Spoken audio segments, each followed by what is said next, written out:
સત્યની સાથે જનતાનો અવાજ। નમસ્કાર અને 24 ન્યૂઝ નેટવર્કમાં આપનું સ્વાગત છે। ગુજરાતના સૌથી મોટા સમાચાર આજની બ્રેકિંગ ન્યૂઝ છે। ગાય માતાને રાષ્ટ્રમાતા જાહેર કરવા અને ગૌ હત્યા પર પ્રતિબંધ માંગ સાથે વાવ થરાદ જિલ્લામાં આવેદનપત્ર અપાયું।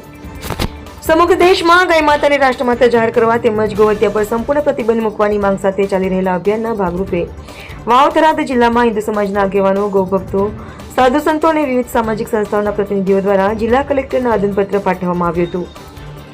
આવેદનપત્રમાં ગાયને ભારતીય સંસ્કૃતિ અને આસ્થાનું પ્રતીક ગણાવી તેને રાષ્ટ્રમાતાનો દરજ્જો આપવાની માંગ કરવામાં આવી હતી। સાથે જ દેશભરમાં ગૌ હત્યા પર કડક અને સંપૂર્ણ પ્રતિબંધ લાદી ગૌ સંરક્ષણ માટે અસરકારક કાયદાકીય પગલાં ભરવા સરકારને અપીલ કરવામાં આવી હતી। આ પ્રસંગે ઉપસ્થિત આગેવાનોએ જણાવ્યું હતું કે ગાય પ્રત્યે દેશભરના કરોડો લોકોની શ્રદ્ધા અને આસ્થા જોડાયેલી છે। ગૌ સંરક્ષણ માટે સરકાર વધુ કડક નીતિ અપનાવે અને ગૌ હત્યાને સંપૂર્ણપણે બંધ કરવા જરૂરી કાર્યવાહી કરે તેવી માંગ ઉઠાવવામાં આવી હતી। જિલ્લા કલેક્ટરે આવેદનપત્ર સ્વીકારી સરકારના સંબંધિત વિભાગ સુધી રજૂઆત પહોંચાડવાની ખાતરી આપી હતી। કાર્યક્રમ દરમિયાન મોટી સંખ્યામાં હિન્દુ સમાજના આગેવાનો, ગૌસેવકો અને નાગરિકો ઉપસ્થિત રહ્યા હતા। અહેવાલ રાણાભાઈ પારેગી, થરાદ। આવાન અભિયાન ચાલી રહ્યું છે। એનું પ્રથમ ચરણ પૂરું થયું આજથી 3 મહિના પૂર્વ અને આખા દેશમાં 5200 તાલુકાઓમાં કરીબ 5.25 કરોડ ગૌભક્તોએ સિગ્નેચર કરી અને ગૌ માતાને રાષ્ટ્રમાતા ઘોષિત કરવામાં આવી માંગ કરી।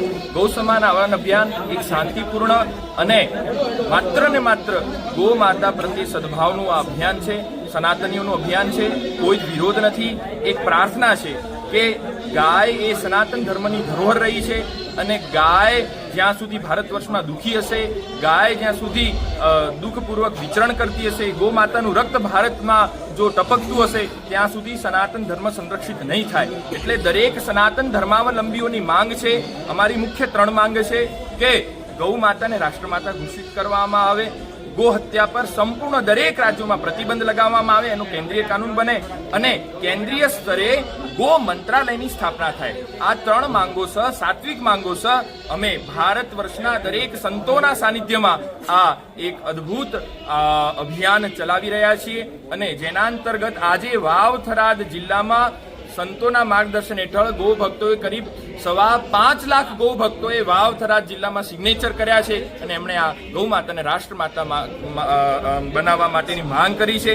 જો હજી પણ કેન્દ્ર સરકાર દ્વારા આ વિષયને ધ્યાનમાં નહીં લેવામાં આવે તો પછી 3 મહિના પછી દરેક રાજ્યોના કેપિટલે જેમ કે આપણા ગુજરાતમાં ગાંધીનગર ખાતે 3 મહિના પછી દરેક ગૌભક્તો એકત્રિત થશે અને પુનઃ માંગ કરશે જ્યાં સુધી ગૌ માતાને રાષ્ટ્રમાતા ઘોષિત કરવામાં નહીં આવે, ગૌ હત્યા પર પ્રતિબંધ લગાવવામાં નહીં આવે, ગૌ માતા માટે કેન્દ્રીય મંત્રાલય નહીં બનાવવામાં આવે ત્યાં સુધી આ આવાન અભિયાન સંપૂર્ણ ભારત વર્ષમાં શાંતિપૂર્વક ચાલતું રહેશે।